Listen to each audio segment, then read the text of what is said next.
എല്ലാവരോടും എനിക്കൊന്നേ പറയാനുള്ളൂ, ഇതൊരു മഹാസംഭവമാണ്. 3.5 കോടി ജനങ്ങളിൽ എത്ര പേർ കേണലാവുന്നുണ്ട്? എന്റെ ഈ നേട്ടത്തിൽ ഓരോ മലയാളിയും അഭിമാനം കൊള്ളണം. ഇതൊരാഘോഷമാക്കി മാറ്റണം.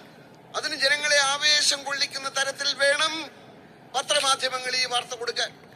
മീറ്റിംഗിന് ശേഷം ഇവിടെ ചിക്കൻ ബിരിയാണിയും പാനീയങ്ങളും ഏർപ്പാടാക്കിയിട്ടുണ്ട്. അത് വയറ് നിറയെ കഴിക്കൂ, എന്നിട്ട് എന്നെ പറ്റി എഴുതൂ.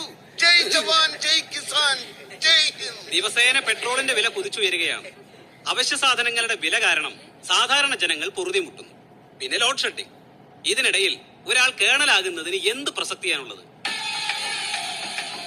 എന്താ നമ്മുടെ പേര്? അനിൽകുമാർ. നോട്ട് ചെയ്തു, അനിൽകുമാർ.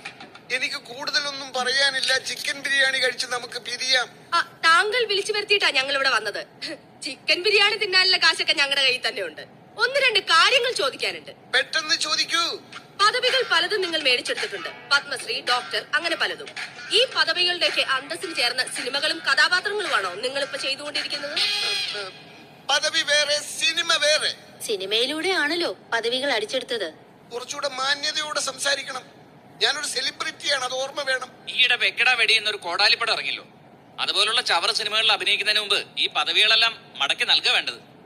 ഇത് വടി കൊടുത്ത് അടി വാങ്ങുന്ന പരിപാടിയാണല്ലോ ബാബു.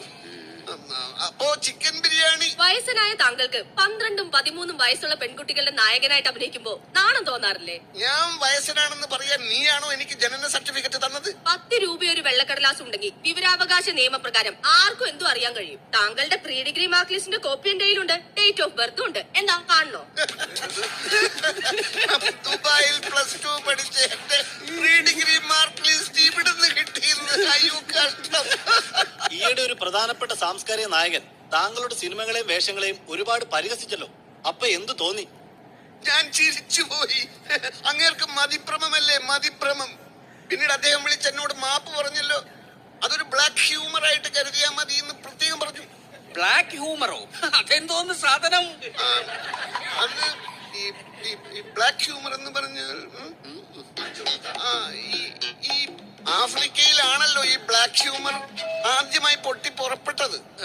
അവിടെ മുഴുവൻ കറുത്ത വർഗക്കാരാണല്ലോ. അതുകൊണ്ടാ ബ്ലാക്ക് ഹ്യൂമർ എന്നുള്ള പേര് വന്നത്. രജനീകാന്തിന്റെ പടങ്ങളിലുള്ള ഷോട്ടുകൾ വരെ അതേപടി നിങ്ങളുടെ പടങ്ങളിലും കാണാം. മറ്റൊരു രജനീകാന്ത് ആവാനുള്ള ശ്രമമാണോ? എനിക്ക് ഞാനായാ മതി. എന്റെ പടങ്ങളുടെ DVD മുഴുവൻ 10ഉം 50ഉം തവണ രജനീകാന്ത് വീട്ടിലിരുന്ന് കാണുന്നുണ്ടെന്നാണ് ഞാൻ അറിഞ്ഞത്. അങ്ങേര് എന്നെയാണ് അനുകരിക്കുന്നത്.